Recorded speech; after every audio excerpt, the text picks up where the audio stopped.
In one unforgettable night, under the dim glow of a street lamp in a quiet American suburb, I found myself tangled in a forbidden embrace with Marvin.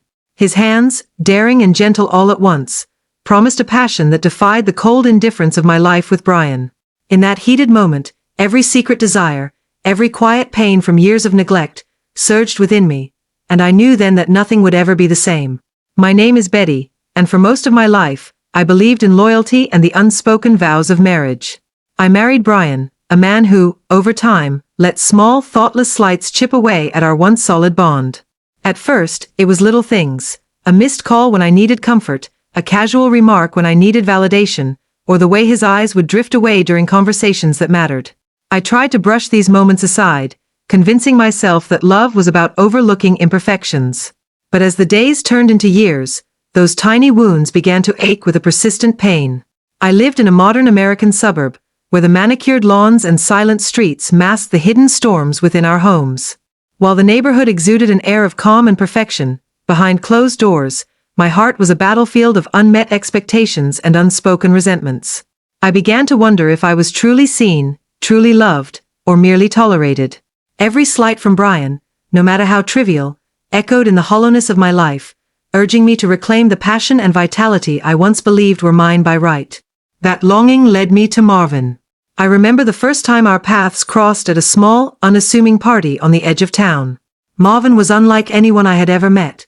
A charming, confident man whose eyes sparkled with a promise of excitement and danger. His presence was intoxicating, drawing me in with a magnetic force that made me forget the quiet despair of my daily existence. The spark between us was immediate, a flash of connection that lit up the dark corners of my heart. I had never felt so alive. In his arms, I experienced a surge of emotions that were raw and liberating. Every touch was a reminder that I was still capable of feeling, of being desired. Marvin listened to my silences and filled the gaps in my soul with whispered promises of escape. In our secret rendezvous, I found not only physical intimacy but an emotional liberation that I had long craved. It was as if, for the first time in years, I was living for myself. But with that liberation came the taste of rebellion, a taste both sweet and dangerous. Deep inside, I knew that every encounter with Marvin was an act of defiance, a subtle yet profound retaliation against Brian's consistent neglect. I was not just seeking pleasure, I was asserting my worth. Each stolen moment was a declaration. I deserved to be seen, to be cherished, to feel something real. That night, as Marvin's lips pressed against mine beneath that solitary street lamp, a single thought raced through my mind. This could be the beginning of an all-out war.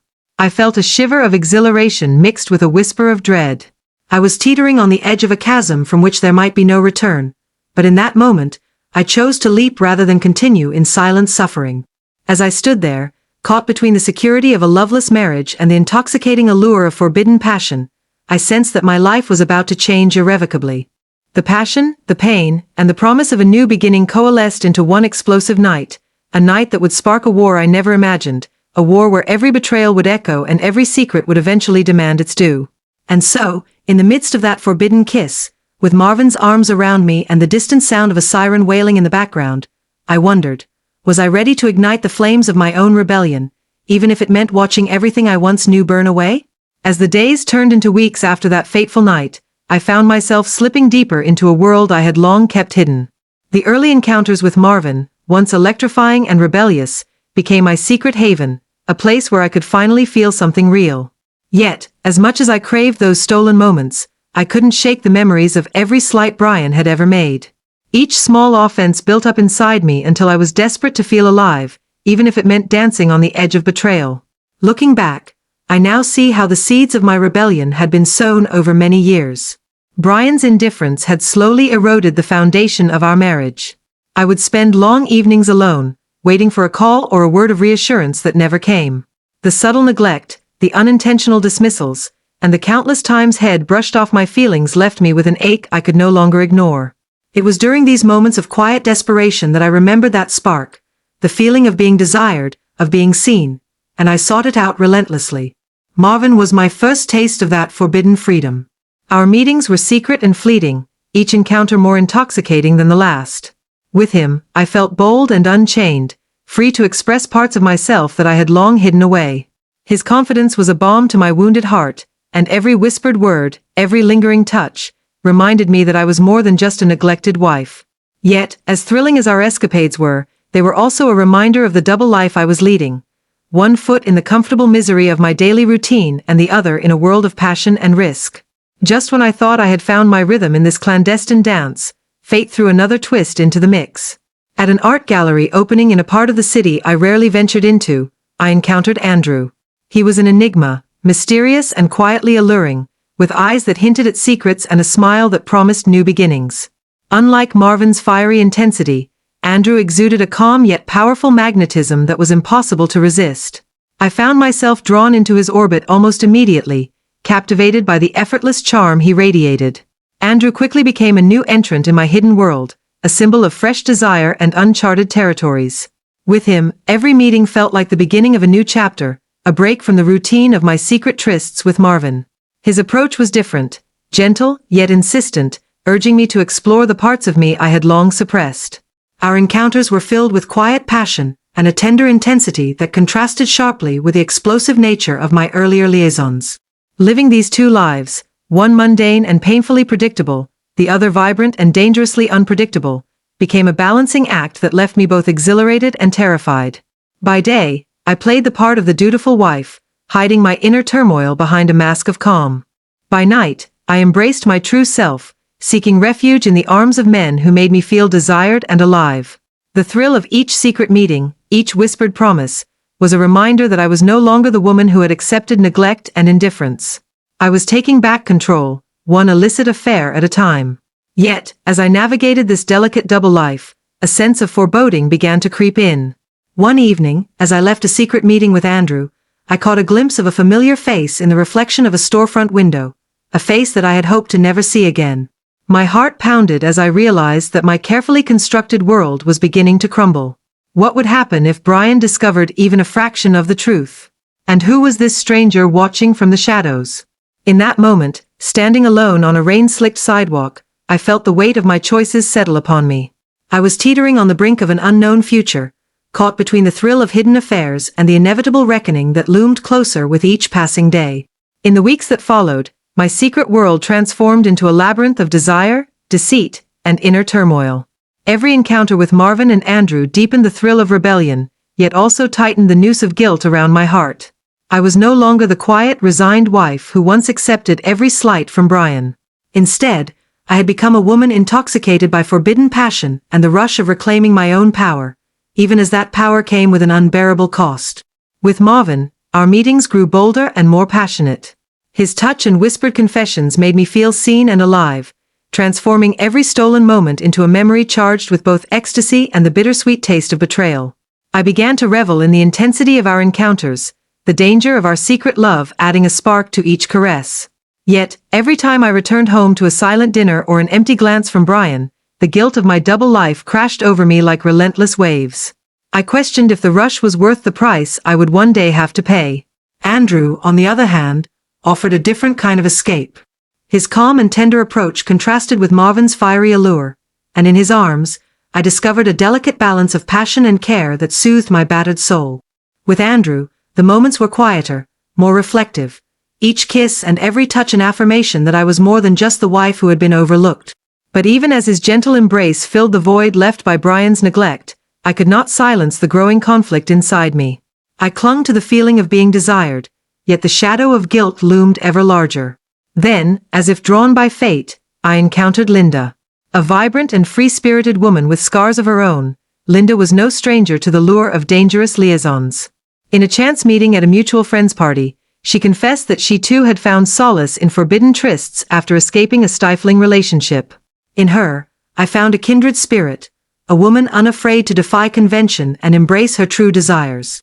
Late-night conversations with Linda became my sanctuary. Together, we shared stories of fleeting passion and long-lost dreams. Her words both comforted and emboldened me, reinforcing my belief that I deserved to live fully, even if it meant shattering the facade of my everyday life. But as the tapestry of my secrets grew more intricate, so did the risk of everything unraveling. Brian, once blissfully unaware, began to notice the subtle changes in me. A slight hesitation in my responses, an unintentional smile that lingered too long, each tiny detail chipped away at the perfect veneer I had maintained.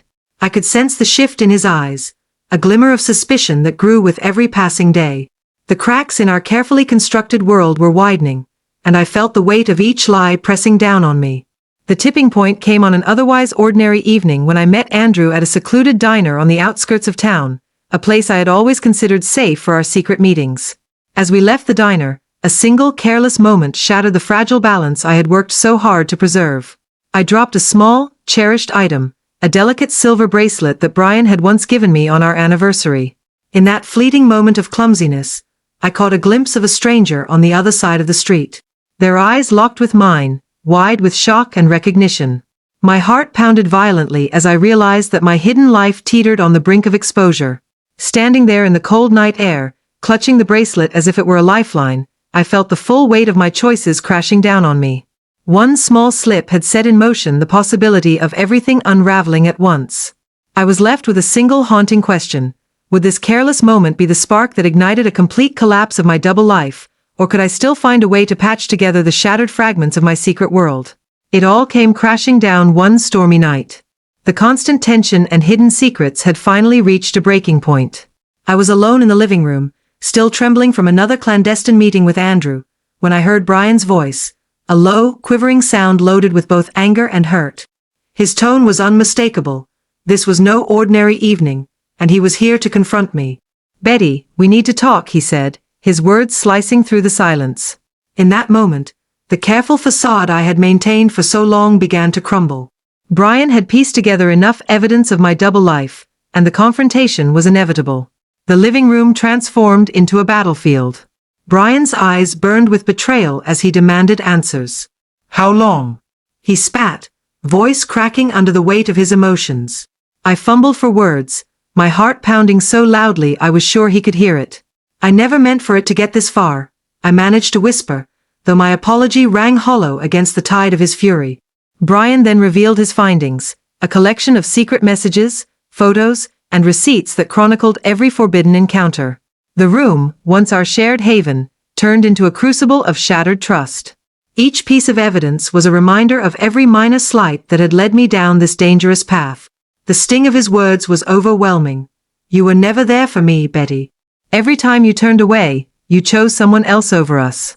As his accusations filled the room, memories of stolen moments with Marvin and tender meetings with Andrew collided with the painful reality of my betrayal. The rush of passion that had once set me free now felt like shackles binding me to a lifetime of regret. Every secret meeting, every whispered promise of escape, now came back to haunt me with their consequences. Before I could gather my thoughts, another knock sounded at the door. It was Linda. Her unexpected arrival added another layer of complexity to the chaos. With her free-spirited demeanor and eyes that held secrets of her own, she stepped in silently, her presence both a comfort and a complication. "Betty, we need to talk," she murmured, her voice tinged with urgency. It was as if fate had decided to further entangle our lives, forcing every hidden truth into the open. The night spiraled into a maelstrom of emotions and revelations. Phone calls rang out, voices rose in anger, and heated exchanges reverberated through the house. Brian, feeling cornered and deeply betrayed, threatened to expose every part of my secret life, every affair, every stolen moment of passion. It wasn't just a battle between husband and wife anymore. It had grown into an all-out war, where every lie and every act of infidelity was a weapon in our personal conflict. In the midst of this explosive confrontation, I saw my own reflection in shattered mirrors and broken pieces of our former life. The pain of losing the man I once loved clashed with the wild, reckless thrill of defying his neglect. For a fleeting second, Brian's eyes softened with sorrow and confusion. "Maybe," he said hesitantly, "we both lost something in this war." Those fragile words hinted at a truth we were both unwilling to face. Our battle was tearing us apart, leaving scars that might never heal. Then, as the silence settled over us, a new, ominous presence made itself known. The sound of a creaking door signaled that someone else had entered our war zone. A shadow slipped silently into the room, an uninvited observer whose intent was unclear. In that charged moment, I felt an icy dread, a premonition that the storm we had unleashed was far from over. The war was only just beginning, and the price of our secrets would be paid in full. In the weeks that followed the explosive confrontation, the war I had unwittingly ignited began to settle into a painful, inescapable reality. The once vibrant and chaotic world of secret meetings and whispered promises now lay in ruins, leaving behind a trail of shattered dreams and broken hearts. As the dust slowly began to clear, I found myself staring at the wreckage of my life, forced to reckon with the full impact of every lie, every betrayal, and every stolen moment of passion. Brian retreated into a shell of despair and anger, his once familiar face now etched with lines of hurt and bitterness. The man I had once loved so dearly was now a stranger, consumed by the betrayal that had torn our marriage apart. His eyes, once warm with affection, now burned with a cold intensity that I could neither comfort nor escape. In the silence of our now empty home, I could hear the echoes of his pain, a constant reminder that every minor slight and every hidden affair had led us to this point of no return. Marvin and Andrew, too, were left to grapple with their own share of regrets. Marvin, who had ignited the fire of rebellion within me, found himself caught in a web of his own making. His confidence had given way to uncertainty, and the thrill of our forbidden encounters had faded into a bitter aftertaste of guilt and remorse. Andrew, with his gentle and steady charm, now wore an expression of quiet sorrow. The promise of new beginnings that he had once offered me was now overshadowed by the harsh reality that our clandestine passion had come at a steep price. Even Linda, the free-spirited confidant who had shared my darkest secrets, felt the sting of disillusionment as she watched the aftermath of our reckless pursuits. In the midst of this emotional fallout, I was left alone to sift through the remnants of my own soul. Sitting by a window one rainy afternoon, I allowed the tears to flow freely as I confronted the consequences of my actions. The pain of losing Brian was immense, but it was intertwined with the loss of my own identity. I had embarked on this dangerous journey seeking freedom and validation, only to find that the price of rebellion was far higher than I had ever imagined. Every affair, every stolen moment, had chipped away at the foundation of trust and love, leaving behind a hollow echo of what once was. As I pieced together the fragments of my life, I began to understand that there were no easy answers or quick fixes. The war I had waged on my own heart had left scars that might never fully heal. In the quiet moments of introspection, I questioned whether the pursuit of passion and revenge was truly worth the irreversible damage it had inflicted on all of us. I realized that, in my quest to reclaim a sense of power and desire, I had lost sight of the delicate balance that makes love both beautiful and fragile. Yet, amidst the regret and sorrow, there was a glimmer of hope, a small, persistent voice urging me to learn, to grow, and to rebuild from the ruins. I vowed to seek forgiveness, not only from those I had hurt but also from myself, understanding that every mistake carried its own lesson. The journey ahead would be long and arduous, but I knew that within the ashes of our former lives lay the potential for transformation and new beginnings. Thank you for joining me on this raw and honest exploration of love, betrayal, and self-discovery. If my story resonated with you, please like, share, and subscribe to our YouTube channel for more heartfelt tales and reflections.